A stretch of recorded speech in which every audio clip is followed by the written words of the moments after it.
kami mengucapkan terima kasih kepada para Romo, Bapak Ibu dan teman-teman OMK yang telah memenuhi undangan kami untuk bersama-sama duduk di Omah Petruk ini untuk mengadakan talkshow dalam rangka peringatan 64 tahun Gereja Kita Tercinta Santa Maria Assumpta Pakem.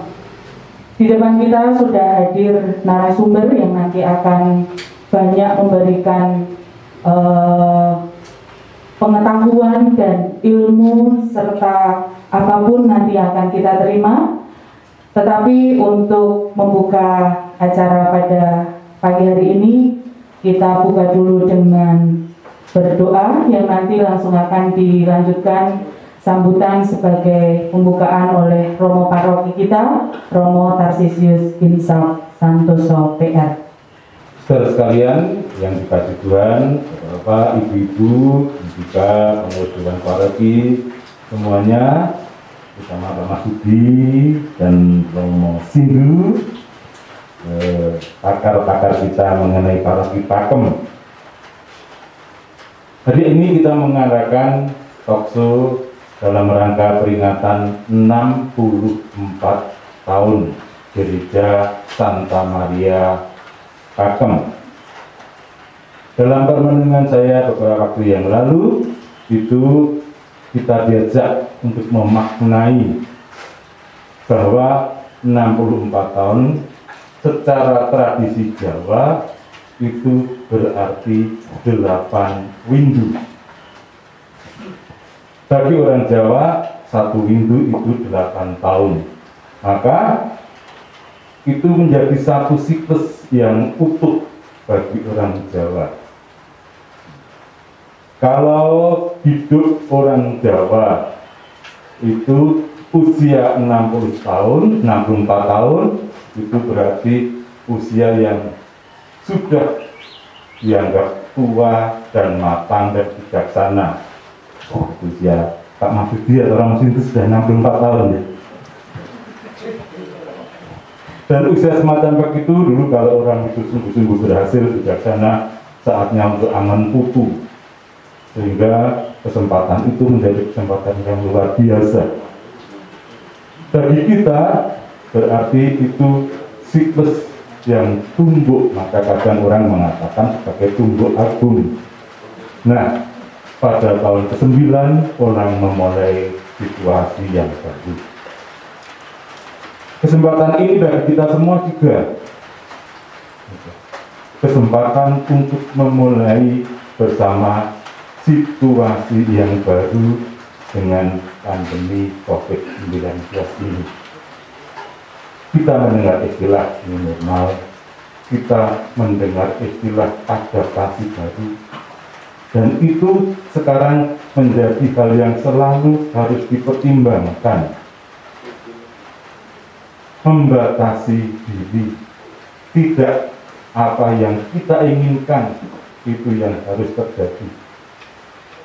Penyederhanaan, tidak semua harus luar biasa dan mewah. Dan itulah yang akan kita hadapi selama tahun-tahun ini. Saya sebagai Romo Paroki beberapa bulan ini selalu berusaha untuk apa yang bisa kita kerjakan dari situasi yang berbeda ini. Sehingga orang tidak berpikir seperti dulu sebelum pandemi. Tetapi situasi sekarang ini kita harus mengolah supaya cocok dengan situasi. Moga-moga yang telah kita tempuh selama ini dan nanti sampai bulan-bulan depan termasuk sekitar Natal, kita selalu diajak untuk itu. Untuk umat, untuk Dewan Paroki, tidak berpikir seperti dulu sebelum pandemi, tetapi adaptasi baru itu yang kita perjuangkan. Oleh karena itu, kita pada siang hari ini tidak hanya mengingat-ingat zaman dahulu saja perjalanan para kita, lalu tidak sampai kepada yang nanti akan kita laksanakan dalam bulan-bulan ini atau tahun depan, kita tidak mengalami sebetulnya situasi baru di masa pandemi ini. Oleh karena itu, saya sungguh berterima kasih atas usaha ini, atas sekalian yang datang ke sini. Moga-moga nanti Pak Mahfudzi dan Pak Mas Windu bisa memberi bekal kepada kita semua. Makaten, matur nuwun.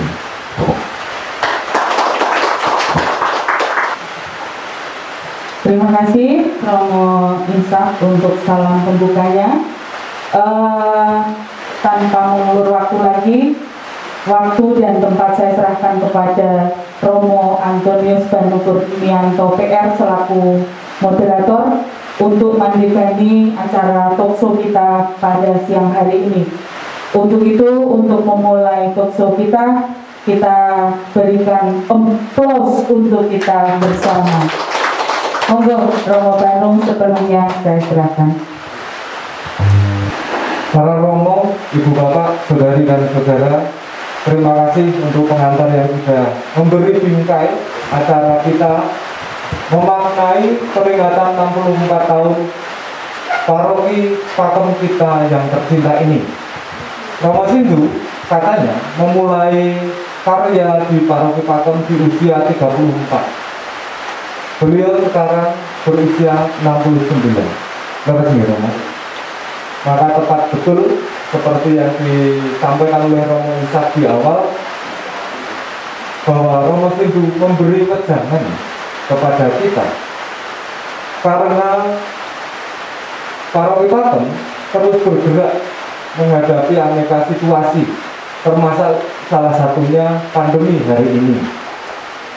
Terus bergerak itu yang menjadi semangat yang kemudian ingin kita gali, serupa air yang terus mengalir dari sumur pikiran mas yang ada di gereja kita. Banyak yang menarik, banyak yang bertanya, kok bisa di dalam gereja ada tempat perziarahan?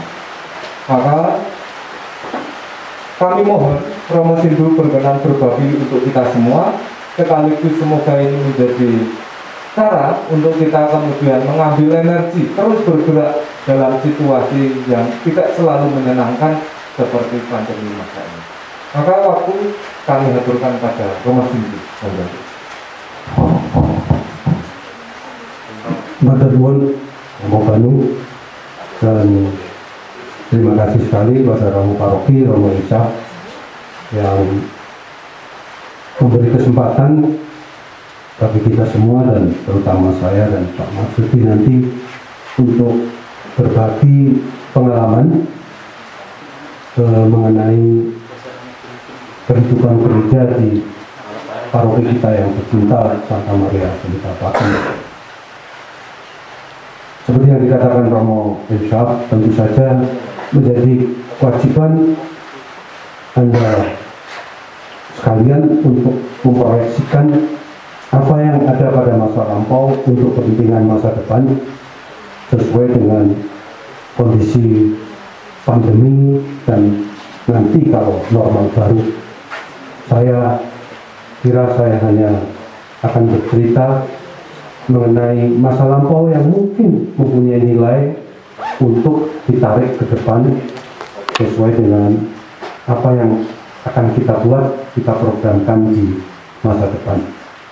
Saya akan moga-moga dalam waktu yang bisa tersedia saya bisa menyampaikan sesuatu, lebih-lebih buat yang tidak mengenal atau tidak ikut pada waktu itu, dan tentu saja pada para UMK, karena saya kira pada mereka inilah potensi yang patut kita harapkan untuk bergerak. Saya ingin bercerita sejenak. Jadi setelah tabisan imam tahun Desember 30, Desember itu tahun 83-84 saya di Pakem menggantikan Romo Mariono yang hanya 2 bulan di sini sebelum menjadi rektor Metropolitan. Nah, ini saya tentu saja sebagai Romo muda, waktu itu masih umur 34, sangat bergairah ditaruh di paroki Pakem, dan entah karena apa pada waktu itu mungkin kekurangan Romo, saya hanya sendiri. Nah, saya ingin mengisahkan pada waktu itu gereja kita sangat sederhana. Yang namanya telepon aja nggak ada, listrik ya hanya kayak begitu, di samping kita masih sawah, jalan ke sini tidak seperti sekarang. Panti Nugroho hanya sebuah rumah kecil, itu yang saya ingat. Jadi kondisinya masih sangat sederhana, dan kesederhanaan ini yang mengesan pada saya. Nah, tetapi konteks terjadinya sumur Kitiran Mas ini adalah hal yang tak akan terlupakan buat saya, yaitu seluruh antusiasme dan kehidupan kaum muda pada saat itu. Saya betul-betul tidak mungkin bekerja pada waktu itu tanpa kaum muda. Pada waktu itu ada Bambang Kotir, Heri, masih banyak di Bapak Andang yang sudah meninggal, dan juga Kanto.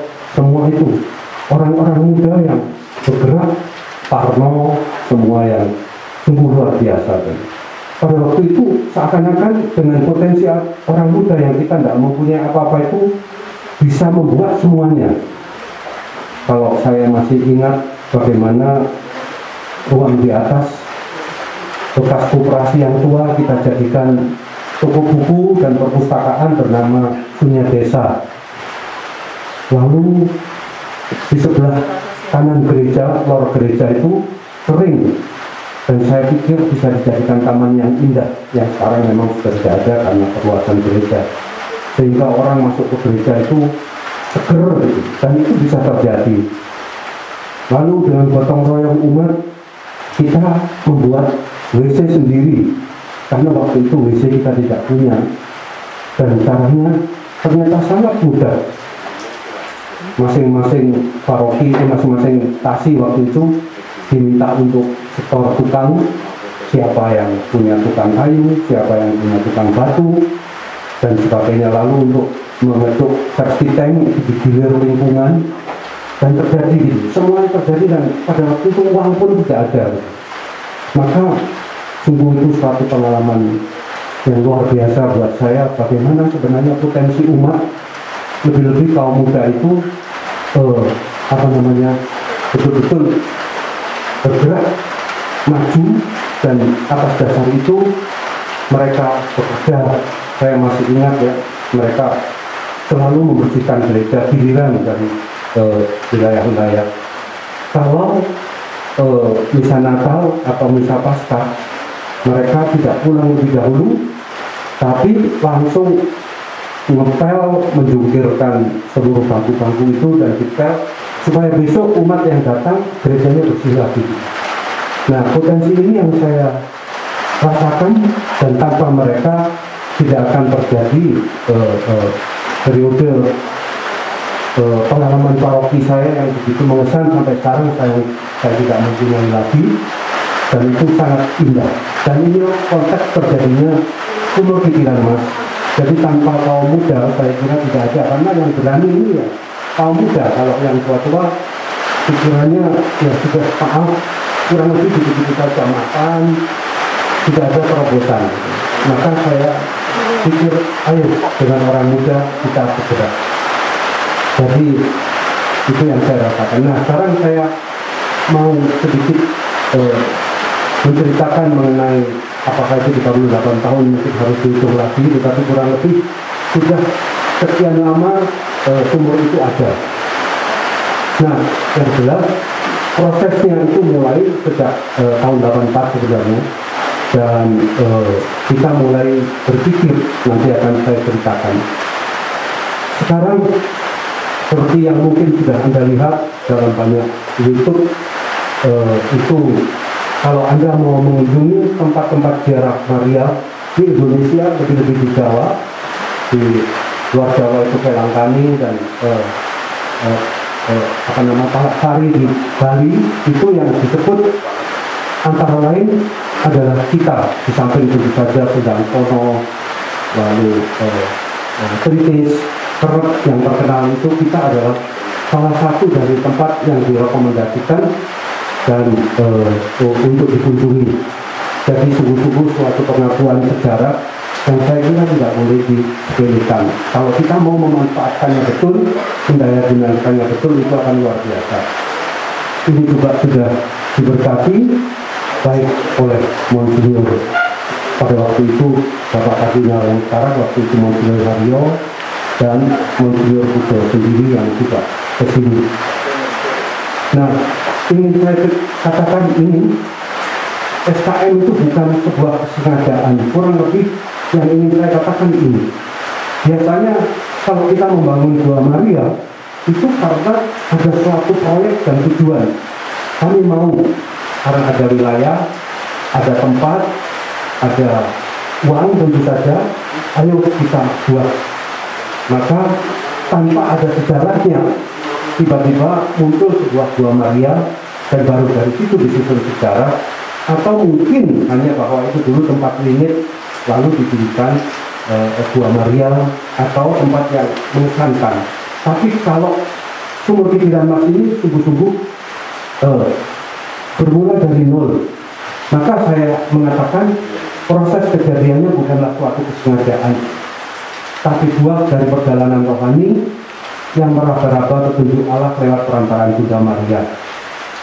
Secara nalar, orang boleh bertanya, mana mungkin tiba-tiba orang berpikir untuk menggali sumur di dalam gereja. Sebenarnya tidak nalar sama sekali, tetapi itu yang terjadi. Bahwa yang membedakan tempat ziarah kita dari tempat ziarah lain adalah bahwa Maria dan sumurnya itu ada di dalam gereja, sedangkan yang lain itu memang di luar gereja, di gua, jauh dari gereja atau di dekat gereja. Mau kembali lagi. Nah, itu. Nah, sungguh-sungguh awalnya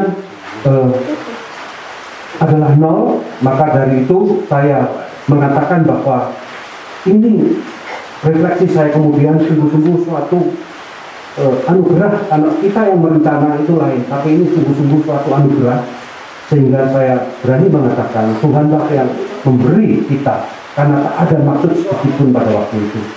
Dalam arti ini sumber pikiran Mas sungguh-sungguh harus kita syukuri supaya anugerah khusus umat Pakem.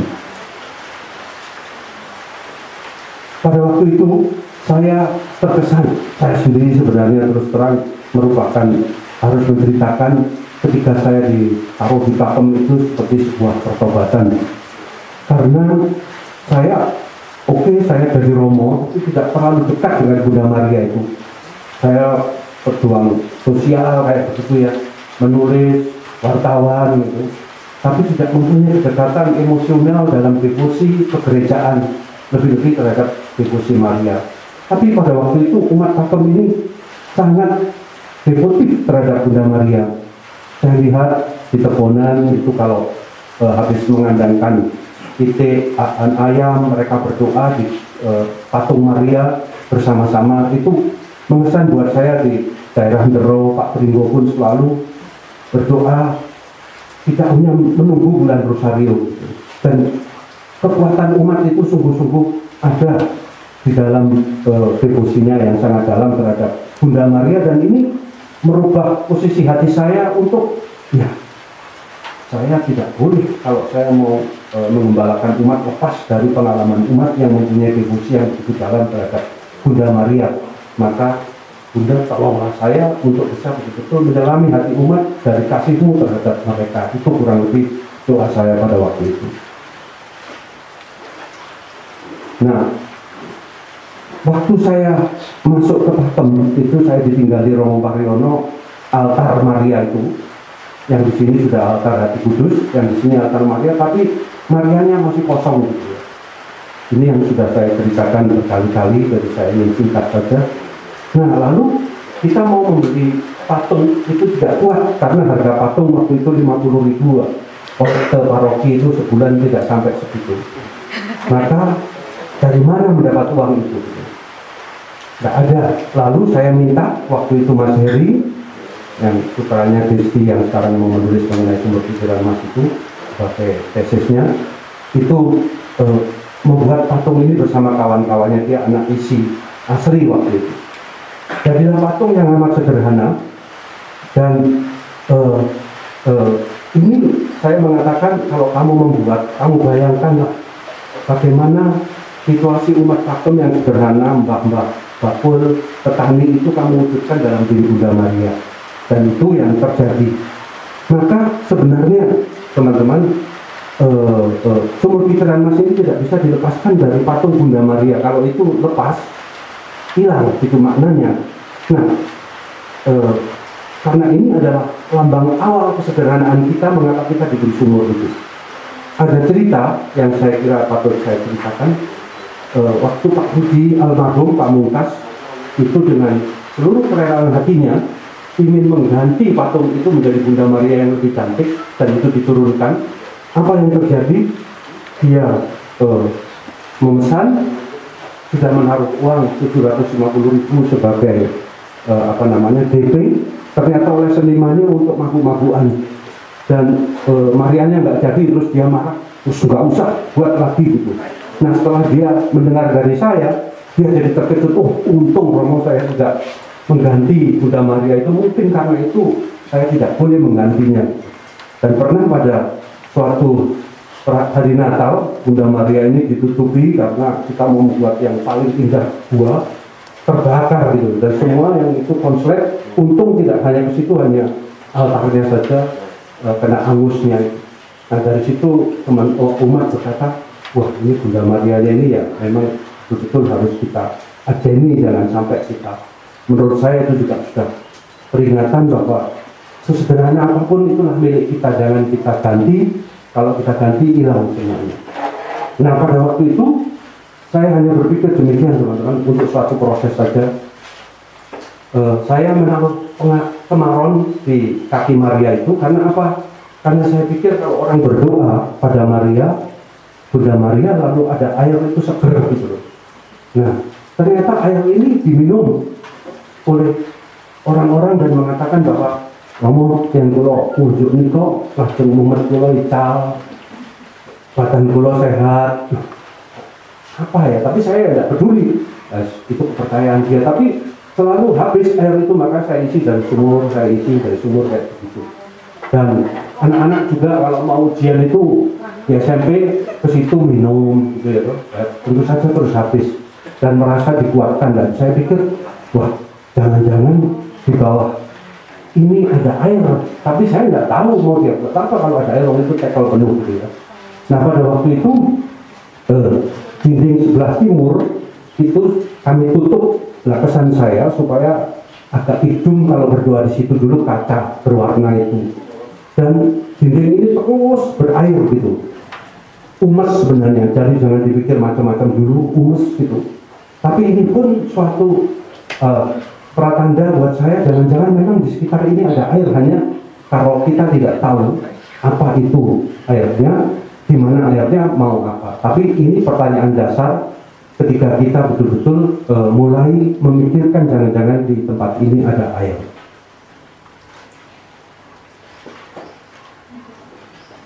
Nah, maka mulailah kita berziarah, yang disebut perziarahan bunga, kembang dan air serta maknanya, yang kita lakukan dengan tradisi Jawa. Waktu itu saya sudah tidak pernah tidur kalau malam itu, ngeluyur saja dengan hotel bening, dengan kamto, kemana saja dengan parno untuk lihat-lihat gitu. Dan akhirnya kita memutuskan untuk menziarahi. Kita tidak tahu akan ada air atau tidak, tapi pokoknya sudahlah ziarah saja. Nanti kalau ada air, hasil perziarahan kita itu kita masukkan ke dalam air yang kita temukan kalau kita diberi gitu. Nah, maka kita mulai dengan perziarahan kembang dulu, kembang 7 rupa. Nah, ini kita diajak untuk melihat Maria dalam ibu-ibu sederhana. Jadi ada 7 kembang yang kita petik, dan akhirnya nanti kita masukkan ke sumur itu ketika sumur itu terjadi, dan cukup lama prosesnya. Ada kembang melati, semuanya mempunyai makna. Kembang kemuning, kembang kandil.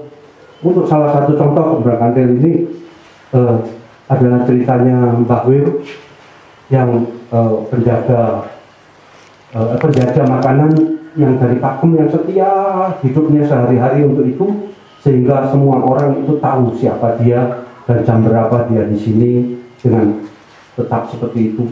Lalu kembang kelapa itu kita ingat akan Mbok Darmo tadi Bambang juga ini katakan sini, orang yang seluruh hidupnya itu betul-betul, jadi ini riwayat itu bertobat menjadi Katolik, dan pokoknya kulo derek Romo saat ini itu, dan seluruh riwayatnya itu saya tulis untuk melambangkan bagaimana dalam diri seorang Mbok Darmo itu kita bisa melihat siapa Maria.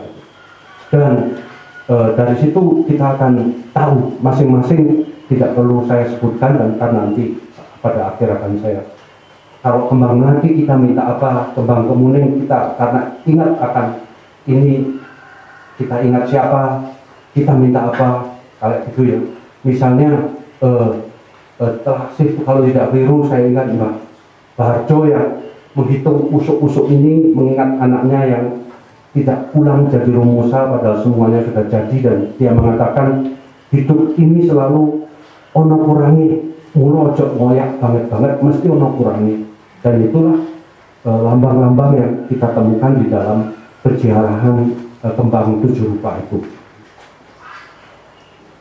Lalu kita peziarahan ke air Luru Banyu di 7 sumber lereng Merapi, dan ini pun juga suatu makna kehidupan. Dari sumur belum ada, kita menziarahi itu, dan setiap datang ke tempat ziarah kita memasukkan air dari mata air itu ke dalam satu botol yang saya simpan saja di pasturan.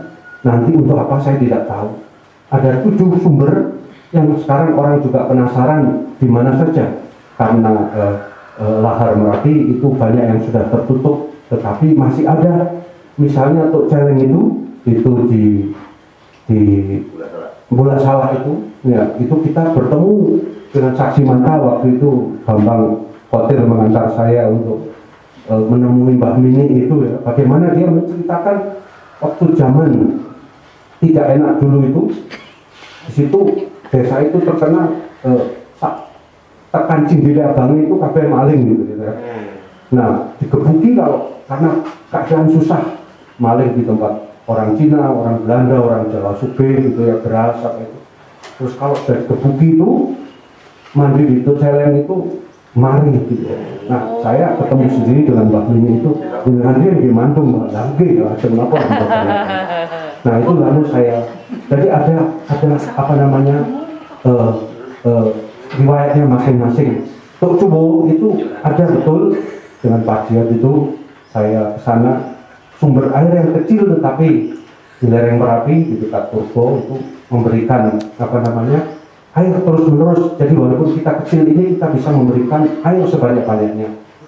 Sedangkan untuk macan itu yang paling berat kita ziarahi, tapi ini di situ kita berhadapan dengan Tuhan sebagai misteri, bahwa betul-betul kita tidak bisa memaksakannya. Saya tentu tidak bisa berpanjang lebar, tapi kira-kira ini semuanya. Dan ketika orang membaca buku ini, sebenarnya banyak yang penasaran kalau Kotir mau membuat ini sebagai rangkaian ziarah untuk mengantarkan para peziarah ke tempat ini, mereka mau gitu, karena mereka penasaran mana saja sebenarnya menjadi riwayat gereja Pakem dalam sumur pikiran Mas ini. Itu teman-teman, jadi 7 sumber ini. Nah, lalu penggaliannya kita mulai, saya bercerita. Setelah semuanya terkumpul, saya itu berpikir, oke, kita nekatlah sekarang menggali. Nah, kita mau menggali yang di wilayah Maria di sebelah sana, sumur yang biasa saja 1 meter, sehingga orang bisa masuk gitu loh, dan menggali dengan gampang. Untuk apa susah-susah gitu, karena bisa masuk pasti dengan mudah kita akan mendapatkan air. Tapi tiba-tiba ada seorang bapak dari Sumawetan yang juga mempunyai devosi ke Pakem itu mendengar cerita kami, terus dia bilang, Romo atau satos ampun kesesok nggali ngaten kemawon bentuk sumur lagi nopo Pak yang ningali ceriosipun Gusti menika saged maringi menapa ingkang mustahil niku dados boten mustahil. Upaminipun napa Pak? Upami mau jenengan ngeduk sak tekel toyanipun mun 100 pundi. Nah saya pikir mana mungkin tekel segitu banyaknya itu ya. Lalu saya ragu gitu ya. Tetapi ini menggoda terus karena proses sudah kadung terus. Tadi kita sudah diarahkan bangun 7 rupa, air 7 rupa, ya sudah apa artinya? Nah sekarang bagaimana kita menemukan tekel itu? Inilah yang perjalanan yang sangat panjang, yang akhirnya Anda tahu kita ditolong kodok itu, gitu. Karena apa? Maka sejarahnya kodok ini sangat penting. Saya mengitahkan secara sekilas. Karena pada waktu kita jumenengke Dewi Maria di altarnya itu kita kirakan di Turbo sana. Dan pada waktu di Turbo kita mendengar kisah begini jam 3 malam itu ya. Bapak-bapak itu ada yang cerita titah itu orang sing anda pasore ngalahke kodok. Lah teko-teko ndodok gitu. Ning kodok kuwi werna loro, ana kodok bekerok, ana kodok ijo. Nah itu toh. Nah, kodok bekerok nek ketemu menungso wis weruh dhewe nasibe mesti disepak, dipateni. Ini nek kodok ijo suike. Ya toh. Dagingnya enak. Nah, terus dia bilang makane dadi menungso iku aja sok rumangsa ayu, rumangsa sugih, rumangsa bagus disiset kaya kodok ijo kuwi mengke piye kowe. Alung dadi kaya kodok bengrok itu. Nah, lalu saya mempunyai ingatan betapa pada waktu itu kita menaruh Bunda Maria patung yang lama di luar dan itu diencoloi kodok, saya potret kodoknya masih ada itu. Harus saya cari dan saya membuat peribahasa untuk umat pakem begini. Sanajan aku mengkodok ning yen aku ing astamisan Dewi sapa sing wani karo aku. Jadi kodok itu menjadi identitas kita. Nah pada waktu mencari tekel itu ada orang bilang kok Romo bingung. Romo tanya saja pada kodok, kok nyuwun pirsa datang kodok mawon. Lah carane pun dus pundi pun colaken mawon kodok ten ribu yen wonten ingkang manggen dangu nggih niku sik digali gitu. Nah, saya pikir oh ya masuk akal juga gitu. Lalu kita mulai sementara umat novena 9 hari itu kodok itu kita lepas selama 9 hari kita cari kodok, ya tidak ada kodok yang dekem di satu tekel, tidak ada, lari semua gitu. Sampai kalau misa pagi Romo kok kata kodok mlebet gereja lari-lari misdinar kok menaik kesupen nutup banyak anak misdinar gitu. Nah jadi lalu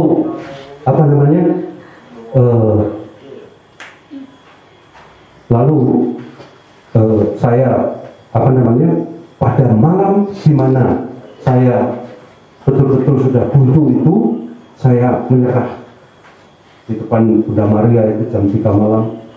Bunda tidak ada kodok seekor pun, padahal besok sudah mulai menggali di mana. Tiba-tiba saya merasa ada tanda air yang basah di sekitar tekel yang akhirnya menjadi sumur kecil itu. Sementara tidak ada kodok, pada waktu kita merasa begini Bapak, bukan kodok menunjukkan tempat air, tapi bagaimana kamu harus bersikap seperti kodok Anda pasor, menyerah, pasrah, sumelek. Pada saat itulah kamu akan diberi petunjuknya. Nah, lalu besok saya kasih kapur di situ, besok mulai digali dengan alat-alat yang sederhana dan sekarang Anda bisa membayangkan sedikit saja sebagai kita. Waktu itu hanya satu tekel, kita tidak punya alat, mulai dengan frame, terus habis itu kita lingkis tidak sampai lagi, terus kita ke baratan Pak Tikno mau menyambung, terus pipa itu kita tutupi, kita keluarkan padasnya dan bayangkan waktu itu saya betul-betul ngeri kalau pada waktu alat ini dimasukkan nunjem ke satu batu sebesar bakul saja, kita sudah tidak bisa apa-apa. Untung sampai akhir itu kita tidak menemuinya, sehingga saya refleksikan Tuhan tidak akan melampaui kekuatan kita di dalam mencoba kita. Dan ketika itu alatnya itu ditarik ke atas, saya sudah pikir sudah mau menjebol internet di atas itu. Oh ya, betul dadak menjebol internet itu, ternyata tidak. Persis sampai di atas itu airnya keluar gitu. Wah, kita berteriak-teriak ya, Potter dan kawan-kawan gelundung sampai botol pecah dan sebagainya, banyu lah pada waktu itu. Semua yang selesai novena dikirim ke paroki, umat jalan dari mana-mana, dan kita memasukkan air 7 rupa, kembang 7 rupa ke dalam sumur itu menjadi air Maria, dan kita misa lalu bersyukur di sana. Nah, itu kurang lebih kisah sumur Kitiran Mas, teman-teman. Kisahnya panjang karena itu sepanjang riwayat perjalanan rohani sendiri. Monggo. Nah, jadi yang tadi keunikan itu yang bisa Anda lihat gitu ya. Sumur ini hanya sebenarnya satu bibir tekel saja. Nah, ketika pada zaman Romo Jarot, dia mempertimbangkan bagaimana kalau ini dibesarkan supaya kalau keziarah itu bisa ambil airnya. Monggo Romo gitu. Lalu dibuatlah sumur yang besar itu, tapi sumur kecil tetap dipertahankan. Jadi akhirnya kelihatan bahwa kita dalam satu sumber itu dengan 2 bibir, dan sampai sekarang air itu ada. Nah, kenapa tempat itu dulu dianggap angker? Pada waktu kita menggali yang besar itu, kelihatan ada batu-batu yang kita tarik. Pada waktu saya kumpulkan juga, saya berikan pada orang-orang. Ada batu-batu yang bukan batu alami, tapi batu-batu yang sudah dikerjakan. Jangan-jangan di situ dulu sebelum situs lahar itu habis-habisan, ada situs kehidupan gitu. Dan itu tidak mustahil karena di sekitar lereng Merapi ini dulu ada kerajaan-kerajaan kecil. Tinggalannya antara lain di UII itu ada, kita menemukan itu. Dan mungkin bayangan saya di situ dulu ada kali yang orang mengerjakan, lalu setor barangnya itu untuk membangun candi, puri di mana. Jadi memang ada kehidupan di situ. Ada kali yang moga-moga karena itu lalu tidak akan habis. Dan memang pada zaman Romo Saji ketika lahar itu, dari sumur itu kita bisa mempunyai satu tangki yang ditarik airnya dari sumur itu dan dibagikan kemana-mana sampai ke Polsani ketika listrik kita macet, mesin kita macet, dan mendapat air dari sumur Kitiran Mas itu tak ada habisnya, padahal cuma kecil kayak gitu karena alirannya sangat besar. Nah, ini kita tahu bahwa setelah ini berdiri, banyak sekali kisah yang sebenarnya saya juga minta selamat untuk mulai. Ada orang yang cerita sama saya tidak mempunyai anak dari Wonogiri, dia berdoa ikut novena ke Pupayung itu, terus juga akhirnya mempunyai anak karena pertolongan dan kepercayaannya pada Bunda Maria, dan dia tekun sekali. Lalu dari Pak Budi itu saya juga mendengar beberapa kisah, bahkan Pak Haji pun sakit mohon air dari sana. Lalu beberapa kisah yang lain yang saya kira termasuk Gomblo yang memberi kesaksian tentang sumur ini. Jadi memang sungguh-sungguh ilen-ilen yang saya kanugrahan, dan dulu cita-citanya katanya, dan itu bukan wewenang saya, atas usul Romo Banar, bagaimana dari sumur ini supaya kata kita menyebut Maria sebagai ilen yang saya kanugrahan, sebagian dari dananya disisihkan untuk membantu beasiswa yang membutuhkan. Itu kisah sumur yang akhirnya setelah terjadi memberi makna pada kita bahwa ini sungguh-sungguh sumur kasih yang boleh kita bagikan pada siapapun, baik air maupun rezeki yang kita terima dari sumur ini. Nah, saya ingin sedikit mengatakan sampaikan teman-teman Romo, saya kira atas pertolongan Tuhan, saya tidak ada tempat ziarah yang mempunyai dokumentasi begitu lengkap, dan ini saya susun hampir menjelang 20 tahun kemudian gitu. Jadi saya tidak mengada-ada, tapi setelah melihat saya refleksikan kembali semuanya itu dan saya sempat menyusunnya gitu. Dan ini sudah dibaca banyak orang di mana-mana, maka saya hanya ingin mengatakan saja beberapa contoh. Saya masih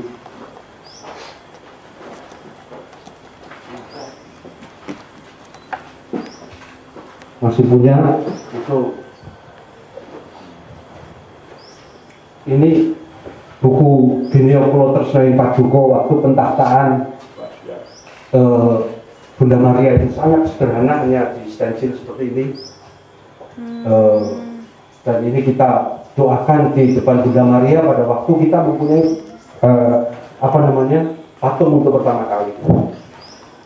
Terus tentu saja buku yang paling penting itu adalah juga Sumur Kitiran Mas ini, yang bisa kita nyanyikan dalam bentuk mocopat. Ini dikarang oleh teman-teman di Jogja atas dasar teks yang waktu itu mungkin Kantor masih punya dokumennya, yang saya kejar-kejar tapi saya tidak punya lagi karena waktu itu hanya diketik, dan ini jadi lengkap itu dokumen.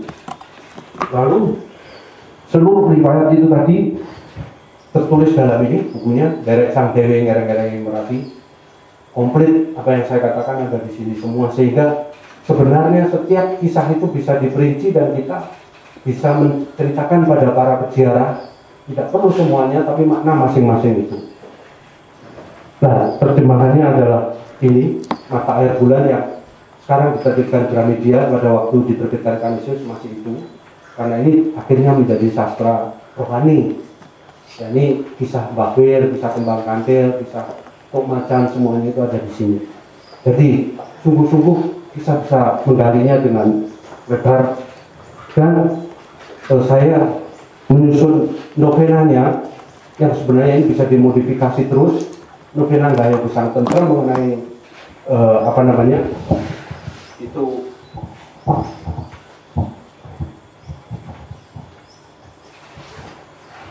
misalnya saya sebut saja, misalnya laku kaping gangsal sekar klasik nyuwun kabegjan ing saklebeting kegirangan.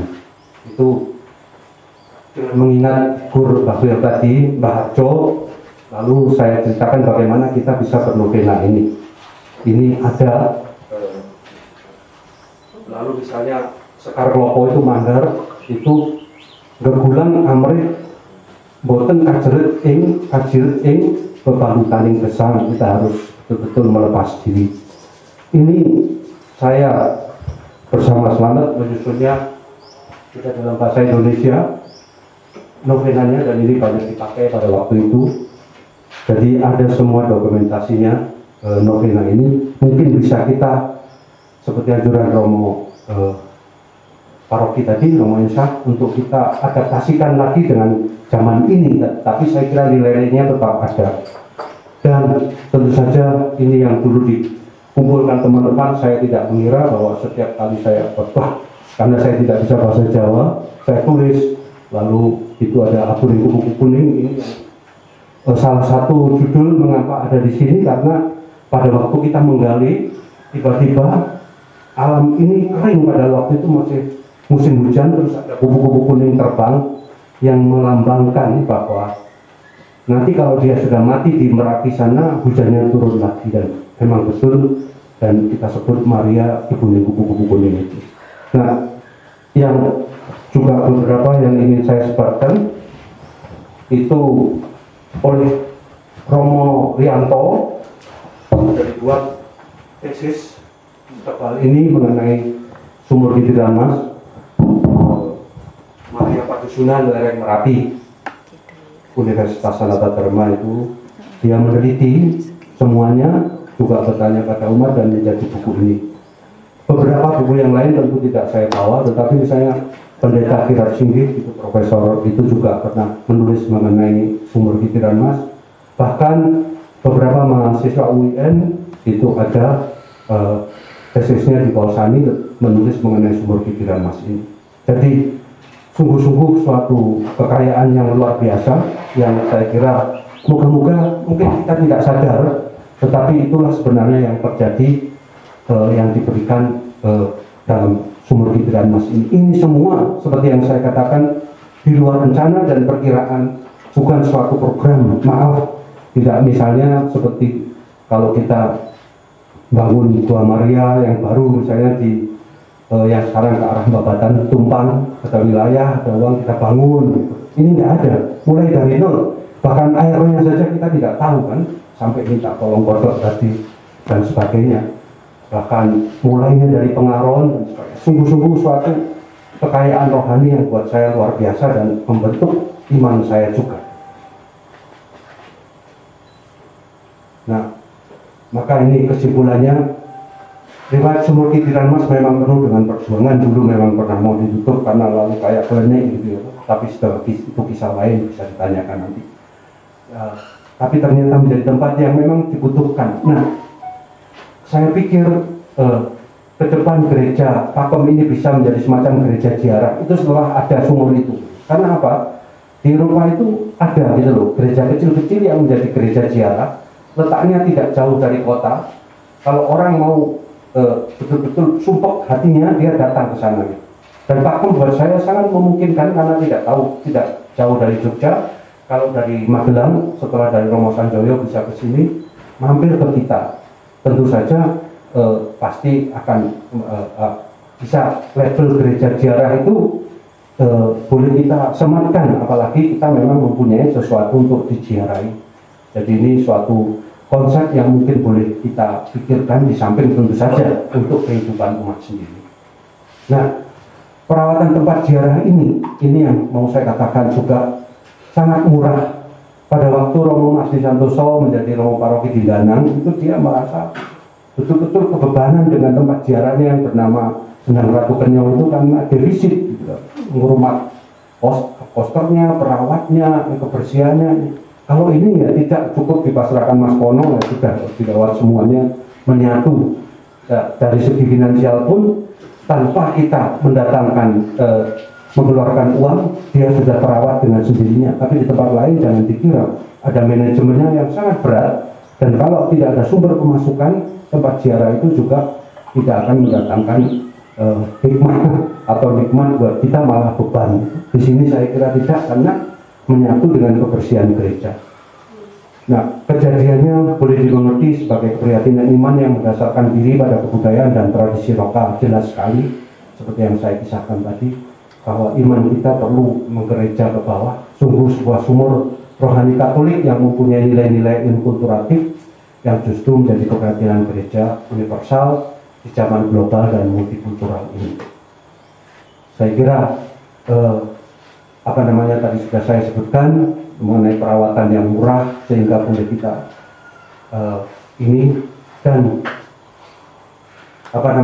ini saya kira yang sudah ditambahkan dalam protokol paroki, dan ini bukan wilayah saya lagi. Saya kira itu Romo Insya, Romo Paroki, Romo Banu, Pak Marsudi dan teman-teman yang bisa saya katakan sebagai cerita, sungguh suatu cerita pengalaman rohani yang luar biasa yang tidak ada habisnya untuk diceritakan karena selalu bisa direfleksikan kembali sebagai simbol air kehidupan bagi kita semua. Semoga ini berguna. Mungkin kita harus menunggu lama. Saya kira juga pada waktu ada, kita juga tidak tahu untuk apa. Baru pada waktu sekian tahun pada Romo Jarot itu menjadi sumur besar yang menjadi tempat ziarah yang dikenal. Dan mungkin sekarang saatnya setelah pandemi kita menawarkan sesuatu penghiburan, kesan tentrem, kesan yang betul-betul pasrah pada alam, kepada Tuhan di tengah masalah-masalah yang sulit ini, sehingga sumur ini saya kira akan berguna juga untuk banyak orang. Kita aktualkan sesuai dengan kebutuhan zaman. Namun itu yang ingin saya sampaikan kurang lebih. Kalau ada yang kurang nanti bisa ditanyakan, atau sungguh-sungguh saya tidak perlu ngomong lagi karena banyak yang sudah tertulis di dalam dokumentasi ini. Matur nuwun.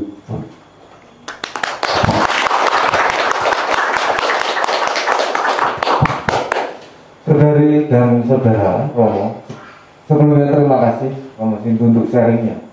Mendengar kisah Romo Sindu, saya jadi teringat cerita tentang seekor Raja Wali tetapi diengkrami ayam. Tidak ada yang memberitahu bahwa dia Raja Wali, maka dia mencari makan lari-larian ikut seperti anak ayam. Mendengar kisah ini ternyata para pepakem luar biasa. Namun kalau tidak ada yang cerita, kita nggak tahu. Apalagi saya sebagai Romo yang baru saja datang. Maka kenyataan yang luar biasa ini memberi kesan apa kepada panjenengan untuk yang muda maupun panjenengan yang sudah lebih dewasa? Apakah memberi kebanggaan atau ada yang mau ditanyakan? Saya beri kesempatan. Terima kasih Romo Sindu. Saya bukan generasi muda, tetapi juga bukan generasi tua. Saya masuk Katolik itu yang membaptis juga Romo Sindu. Saya tidak baptis dari kecil, saya baptisnya sudah kelas 4 SD Romo. Begitu.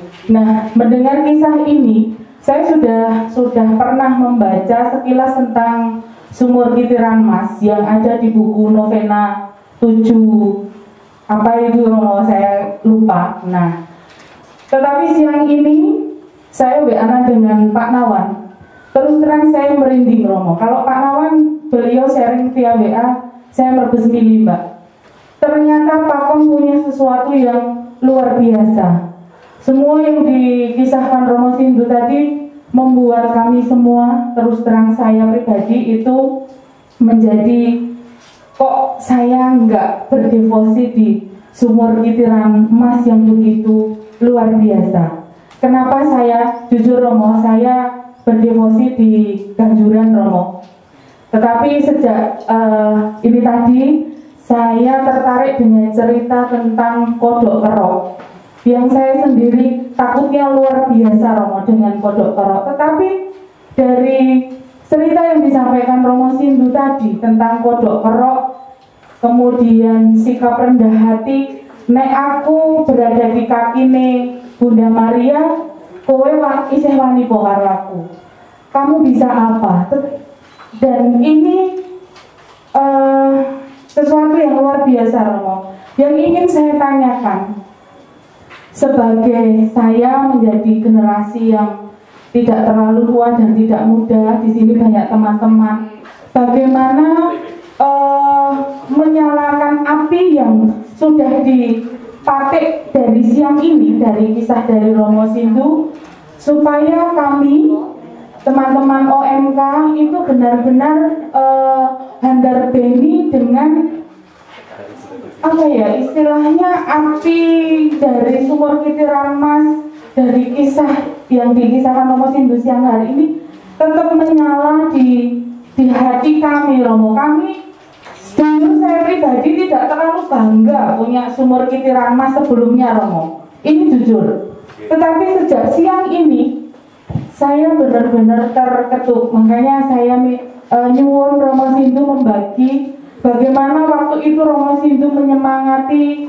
bapak-bapak dan teman-teman mudika pada zamannya untuk bisa apa ya, tetap mengimani, mempunyai sikap rendah hati seperti kodok kerok yang saya takuti Romo. Jadi mempunyai sikap yang rendah hati, kemudian berdevosi pada saat punya masalah itu kudu deprok dan berpasrah kepada Sang Bunda. Saya kira begitu Romo Sindu, matur nuwun. Jadi pertanyaannya dua ya? Iya Romo. Bagaimana menjadi rendah hati, bagaimana menggerakkan? Yes. Pertama saya mengucapkan terima kasih kepada Romo yang telah memberikan ilmu baru, pengetahuan baru bagi saya khususnya kaum muda. Saya sendiri seperti yang dibicarakan Bu Lina, tidak terlalu bangga dengan sebelumnya, tidak terlalu bangga dengan Sumur Kitiran Mas ini. dan masih meragukan devosi yang dilakukan di Sumur Kitiran Mas. Tapi mulai siang hari ini saya bangga dan semoga saya bisa menjadi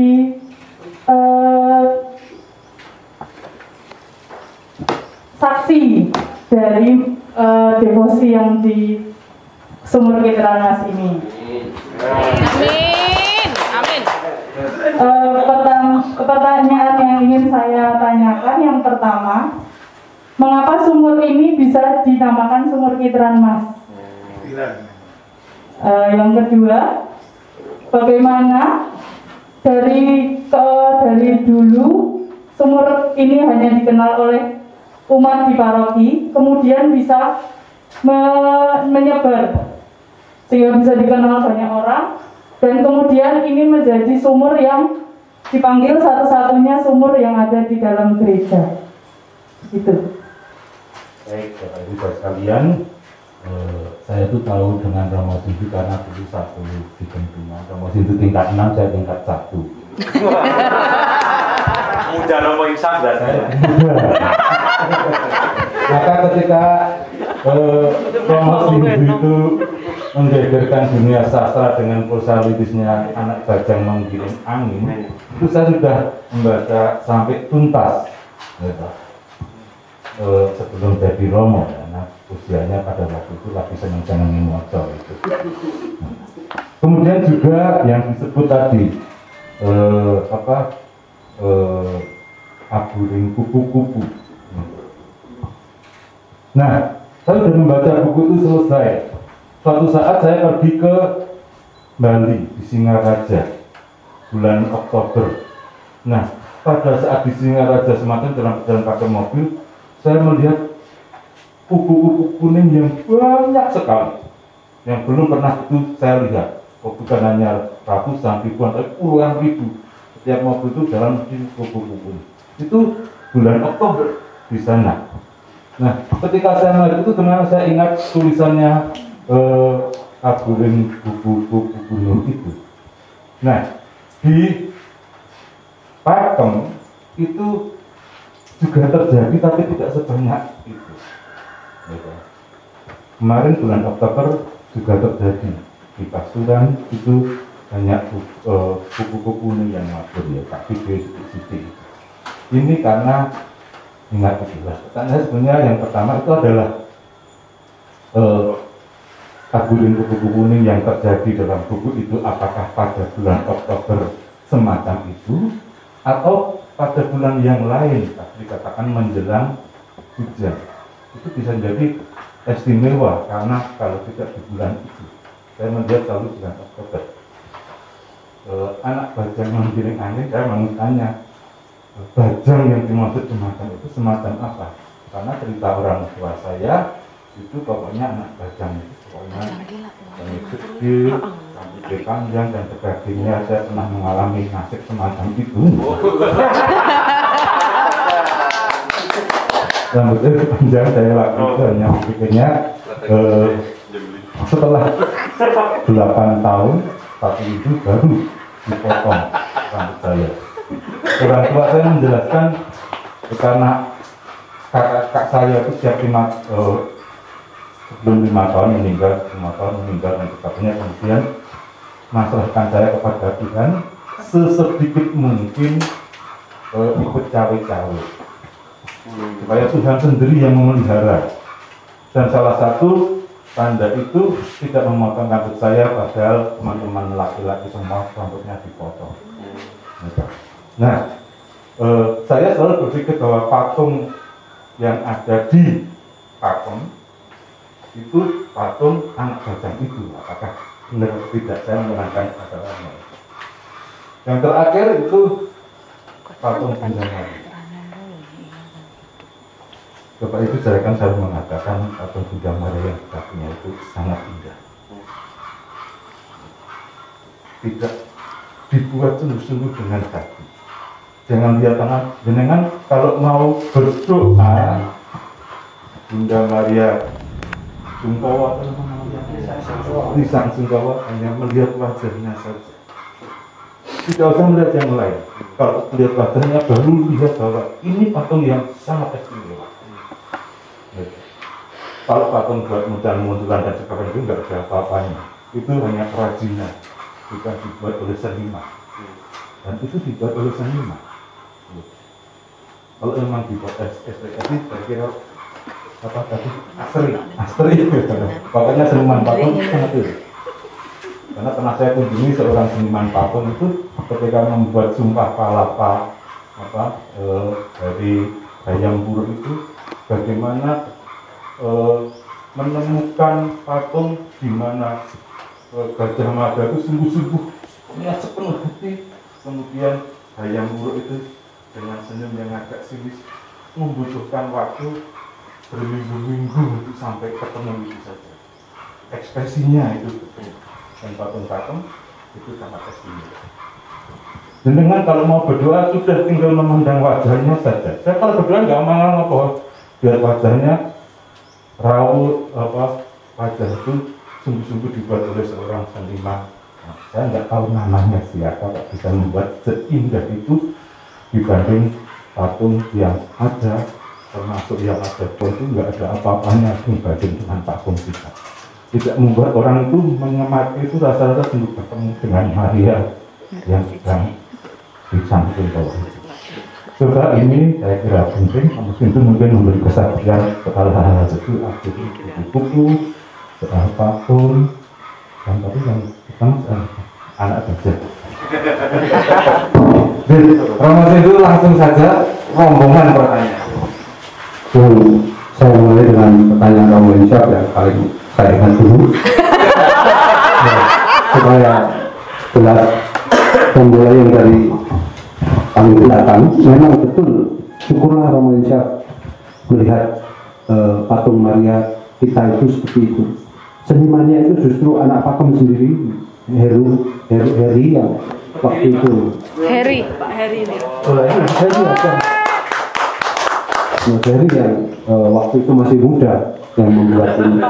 Dan sebenarnya juga ada kisahnya waktu kita ke Sempu dan sebagainya, tapi itu nggak perlu kita kisahkan. Tetapi yang jelas bahwa pada waktu itu Heri sendiri juga masih belajar, namanya mahasiswa, tetapi mencoba. Dan pokoknya Heri, kamu rasakan buatlah Maria sesederhana mungkin dan yang menampilkan keprihatinan, karena memang patung itu disebut Ibu Risang Sungkowo. Jadi ada 7 penderitaan Maria sampai di bawah kaki salib yang seperti diramalkan Simeon. Jadi kita sering lupa. Lalu saya mau kaitkan dengan Maria Assunta itu terjadi seperti halnya kebangkitan terjadi tidak mungkin terlepas dari penderitaan. Demikian pula kemuliaan Maria Assunta tidak mungkin terjadi tanpa Mater Dolorosa, Ibu Risang Sungkowo tadi dengan 7 duka-citanya yang diramalkan Simeon. Jadi selalu penderitaan putranya itu menjadi penderitaan dia, dan penderitaan ini yang menguatkan. Dan saya melihat memang nyata bagaimana ibu-ibu sederhana di Pakem, Simbok Bakul, petani itu bisa bertahan dalam keadaan yang sederhana kalau dia tidak betul-betul ngopeni keprihatinannya, gitu ya. Dan ini yang mengesankan karena dari sana sumbernya. Maka memang betul-betul terkait mengapa gereja kita adalah gereja Assunta itu karena perjalanan sebuah dolorosa, penderitaan, keprihatinan yang menghasilkan Maria ini. Maka saya pikir pertanyaan Romo Insyaf ini sangat tepat, supaya kalau sekarang kita menghitungkan litani Ibu Risang Sungkowo itu sungguh sebenarnya sangat indah. Litani itu Kanjeng Ibu Dewi Maria gitu ya, toh Nyuwun Pangestu Dalem itu yang setiap kali sambil mengetuk air sumur itu dibuat mengenang itu kembali. Lalu Bajang Romo memang ada di sana betul. Nah, sebenarnya sikapnya begini, ketika saya mengarang anak Bajang itu sebenarnya itu kisah Ramayana. Tapi mengapa saya sebut anak Bajang, karena anak bajang ini kalau waktu goro-goro setelah dunia ini begitu kemelut dan panas, itu dalam nyondro goro-goro itu keluarnya sirep kalian jumedulipun lari bajang sak kembaran ingkang sak duka ngasto sodo lanang badhe nyaku jagat ingkang setunggal nyoto bathuk bolu bathuk bocor badhe nguras samudra seperti cerita Agustinus itu, dan keduanya kepetuk di perapatan catur gendol lalu goro-goronya sirep. Dan buat saya kalau itu dinyanyikan indah sekali gitu, lalu lagunya bocah bajang piring angin itu indah sekali. Nah, tapi yang penting buat saya justru apa yang ditawar Romo Insya tadi, bahwa mengapa Ramayana itu saya sebut anak bajang, karena di sana saya tidak bercerita mengenai para satria yang sombong, yang hebat, tetapi mengenai kera, raksasa yang sederhana ini. Simbol anak bajang itu adalah ini maksudnya, bahwa manusia karena titah yang sempurna ini justru mergoleh sempurna itu menyia-nyiakan kesempurnaannya, sementara ketek, raksasa dan sebagainya itu karena tidak sempurna bagaikan anak bajang tadi justru merindukan kesempurnaannya. Jadi maka kita jangan menyia-nyiakan kesempurnaannya. Banyak orang yang rindu, banyak titah yang rindu sesempurna kita yang secitra dengan Tuhan ini, tapi kita menyia-nyiakannya. Nah itulah figur bajang. Makanya serba orang sempurna, kepalanya kayak begitu, lalu pakai siung, pakai ini tidak sempurna. Tapi justru dari sini dia rindu. Sementara kita yang sempurna ini malah nyak-nyak sempurnaan kita. Itu Romo kira-kira anak bajang. Nah, kupu-kupu kuning itu sama. Persis saya pikir pada waktu itu memang bulan Oktober Romo, karena hujan deras sebenarnya. Dan suasana hujan ini memberi kami kegembiraan. Wah, banyu ini bakal metu karena hujan keluar ada air kan. Tapi tiba-tiba berhenti hujan itu. Kira-kira hampir 10 hari sampai 2 minggu gitu. Nah, lalu ada bapak dari Sumoetan itu yang datang ke situ menerangkan, Romo niki pancen ngaten. Selama musim hujan nika wonten ingkang pun wastani mangsa berdatan. Mangsa antara di mana tiba-tiba hujan itu berhenti. Kering. Nah, pada waktu itulah kupu-kupu kuning terbang. Waktu itu ribuan dan indah sekali ke gereja itu. Dan saya tanya, ini kok wonten kupu-kupu kuning tak mungkin kata ini ada nopo nih Pak. Nah, itulah gejala alam yang sekarang sudah hilang dalam Laudato Si yang harus kita rawat. Dan justru sumur ini mempunyai riwayat Laudato Si itu, riwayat kupu-kupu kuning itu. Nah, dia mengatakan, ini ku mau ngatur kok, mangke dan sami pun ngalir ketan mereka terus pecah, Jawa pun Jawa melih.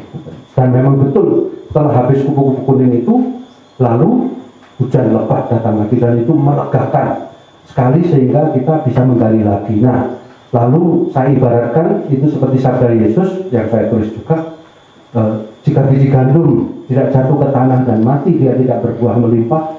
Demikian pula jika kupu-kupu kuning tidak mati di utara, tidak akan ada hujan yang menyuburkan bumi lagi gitu. Dan itulah Bunda Maria gitu. Maka sungguh dalam arti kupu-kupu kuning itu, maka di samping Ibu Ning Sang Suntowo, Maria itu juga disebut Ibu Ning kupu-kupu kuning untuk melambangkan biji gandum yang mati dan kupu-kupu kuning yang memberi hujan tadi. Itu 3 pertanyaan Romo. Ya, semoga terjawab sedikit-sedikit. Lalu mengenai pertanyaan dari Citra, ya, mengapa sumur Kitiran Mas ini juga punya nilai inkulturatif. Sebenarnya yang disebut Kitiran Mas itu ada kisah carangan Begawan Kitiran Mas. Itu adalah Semar yang disebut ketika dia mau menasihati Pandawa, dia mengasingkan diri, kurang lebih ceritanya gitu, dan menamakan diri Begawan Kitiran Mas. Nah, buat saya Kitiran Kencono atau Kitiran Mas ini sangat indah gitu bunyinya, sangat Jawa.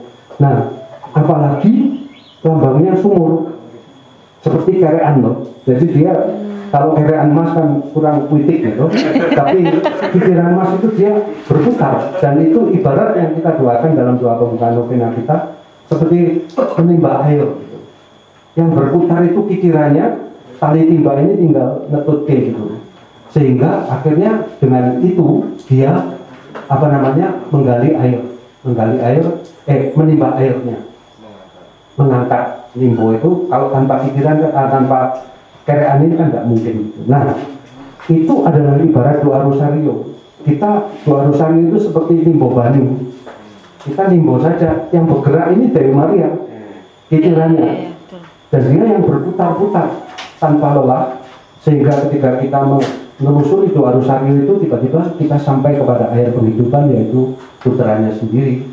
Dan itulah maknanya. Jadi Maria sang kitiran mas, sang kitiran kencono itu lambangnya seperti Semar yang menolong kita, dia menolong memutar ini.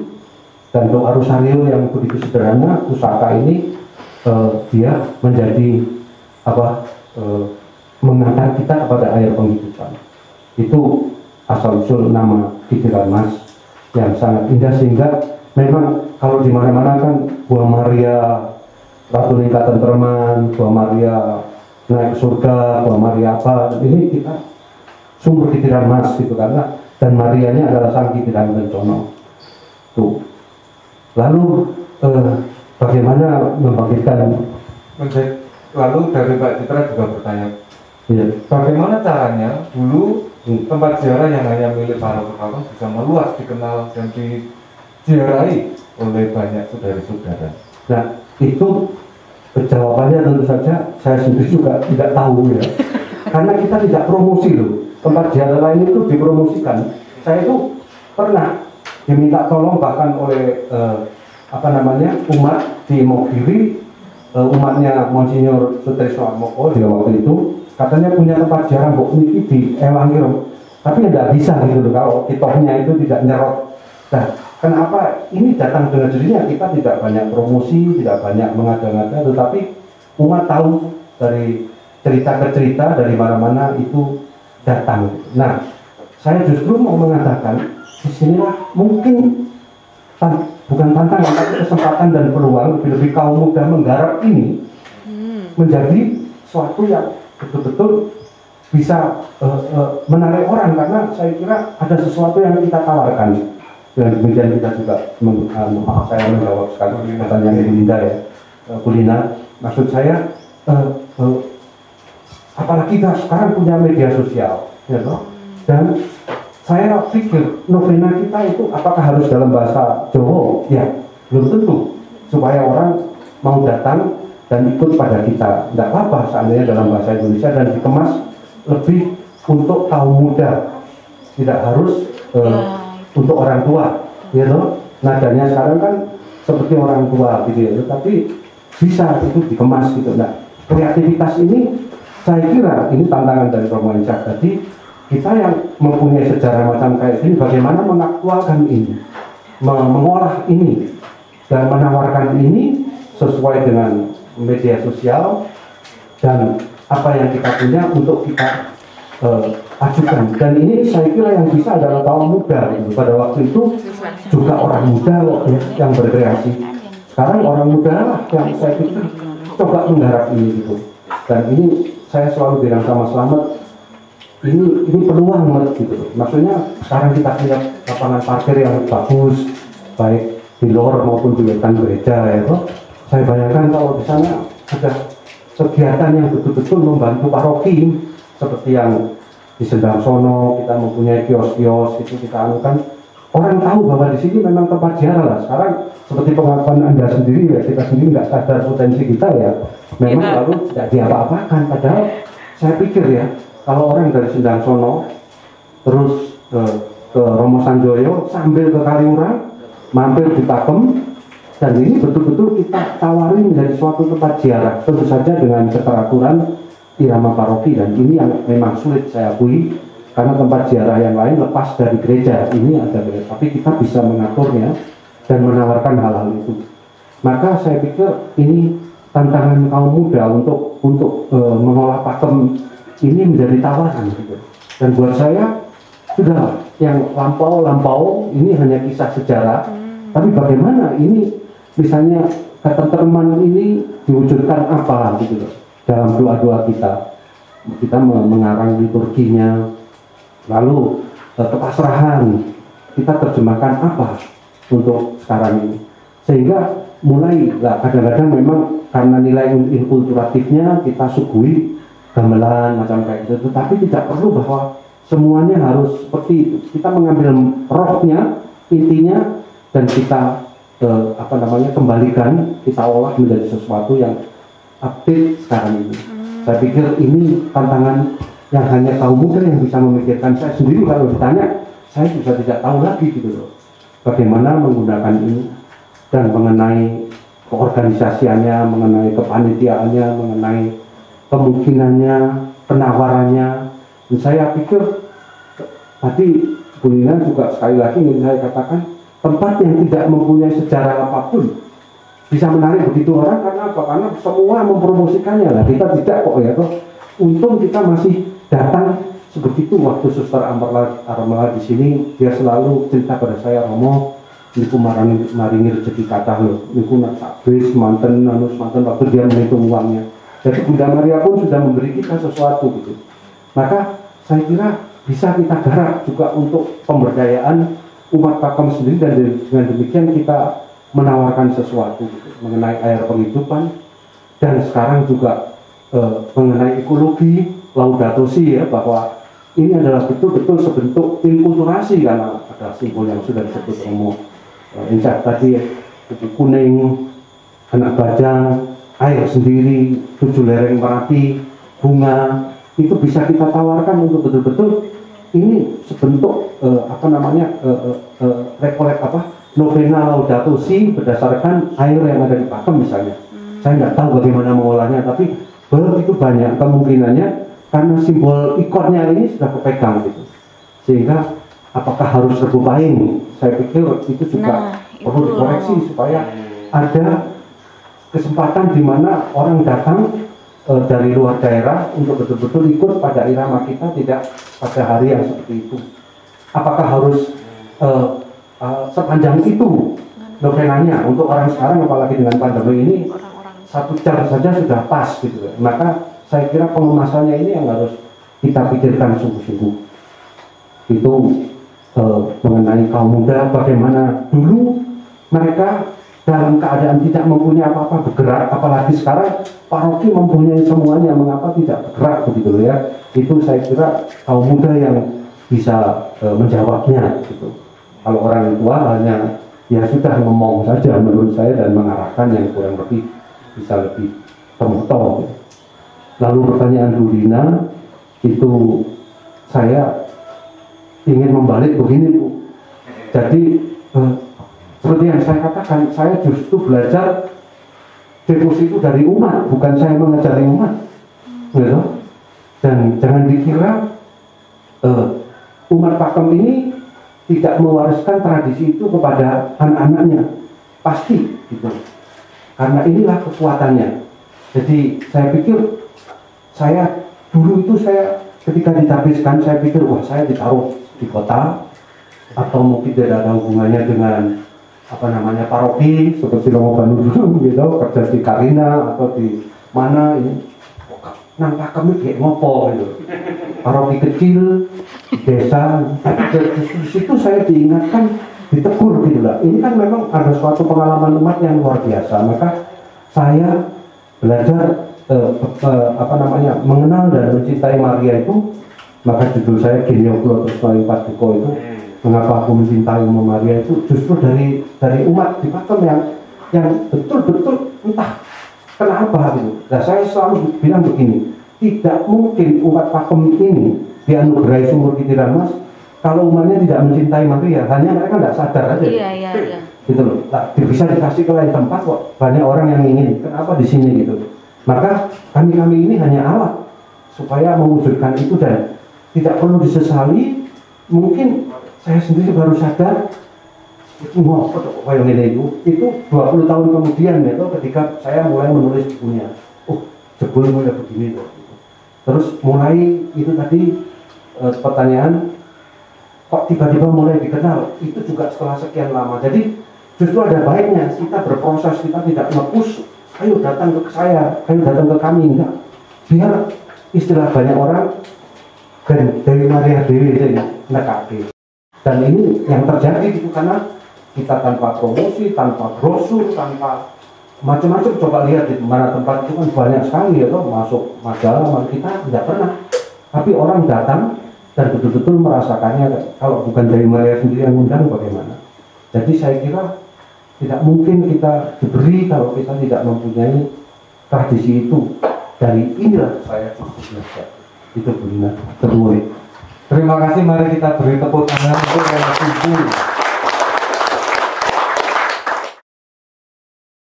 Tahun 73 sampai 80 kami ke Ambarawa, kemudian pulang baru kami terlibat untuk yang sumur yang besar. Oh, Nah, sumur yang besar itu punya pengalaman dong ketika sungguh menjalankan tugas pelayanan tidak selalu mulus, tidak selalu lancar, ngerti nggih? ya Romo. Pernah punya pengalaman lalu deprok di depan Bunda Mari. Kami sebagai orang yang ditugasi atau yang ditugasi dengan Pak Bambang Sugeng itu dulu pada waktu mencari bis yang ukurannya 70, kebetulan cari di tempat Pak Bagjo tidak ada, kemudian lari dari Pakem sampai ke sana itu cari tidak ada sampai ditempel. Itu kebetulan 7 toko itu baru dapat. Nah, saya malah mengatakan kepada Pak, ini kok juga secara kebetulan cari yang 70 cm lebarnya, cari di mana-mana tidak ada, kedapatannya itu pada toko yang ke-7.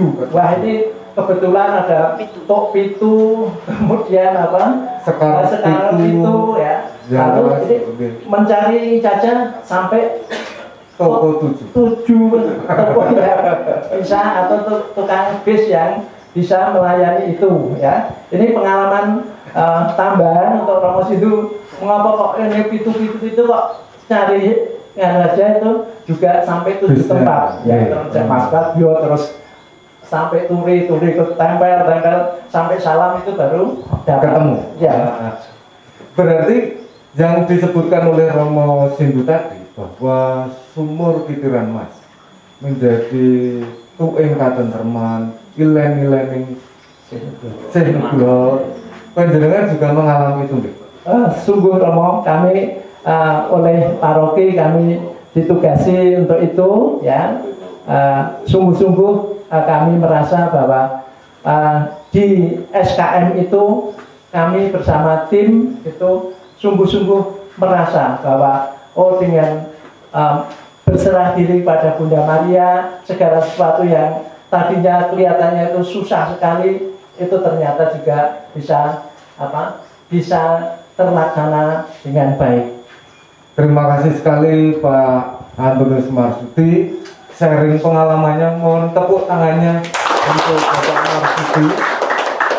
Artinya kemudian sumur Kitiran Mas tidak lagi hanya sekedar kisah yang diceritakan, dituliskan, tetapi memang dialami secara nyata. Dalam hal ini tadi Pak Marsudi sudah men-sharingkan untuk kita semua. Namun luar biasa, menurut saya Pak, hadir juga di sini ternyata Pak Heri. Boleh ya kita bertanya sesuatu kepada beliau? Mohon berbagi pengalaman panjenengan ketika waktu itu menjalankan dawuh untuk membuat patung Bunda Maria. Membicarakan tentang sumur Mas, Kitiran Mas, kita tidak bisa lepas dari gereja Pakem. Kita masih bersyukur ya, seperti yang diutarakan Romo Sindu bahwa segala sesuatunya itu tidak direncanakan, tapi mengalir saja. Sebetulnya saya membuat tempat untuk Bunda Maria itu kelanjutan dari tabernakel. dengan dana yang seminim mungkin, dengan kemampuan yang minim, akhirnya bisa jadi. Oh ya, untuk informasi, saya bukan jurusan patung, saya jurusan seni lukis. Namun kalau kuliah di seni lukis itu diharapkan bisa apa-apa, karena memang prinsip-prinsip dasarnya itu kuncinya di seni lukis. Sehingga saya mencoba membuat patung. Romo Sindu yang menyarankan, seperti tadi sudah diceritakan, simbol-simbol lereng Merapi, atau sandal jepit. Akhirnya saya buat di kos-kosan. Saya masih kos di Wiro Brajan waktu itu. Romo, ibu bapak, saudari dan saudara, ternyata iman yang sudah ditorehkan oleh para pendahulu di Gereja Maria Assumpta Pakem.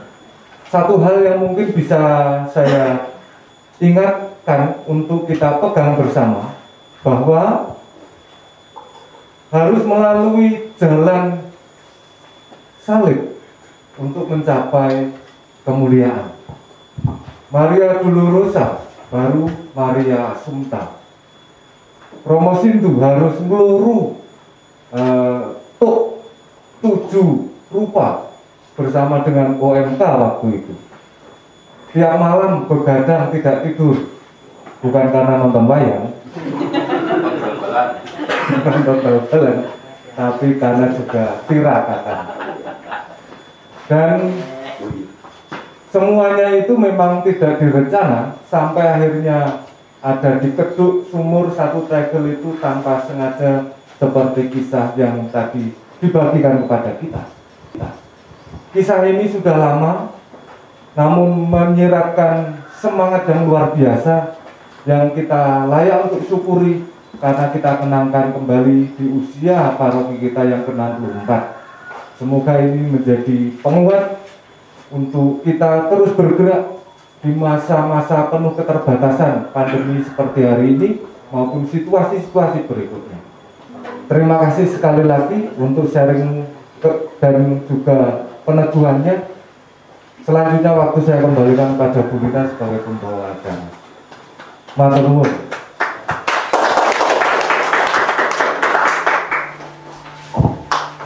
Terima kasih Romo Bandung, Romo Sindu, Romo Insaf, Pak Marsudi dan Pak Heri. Ilmu yang kita dapatkan pada siang hari ini sungguh luar biasa, dan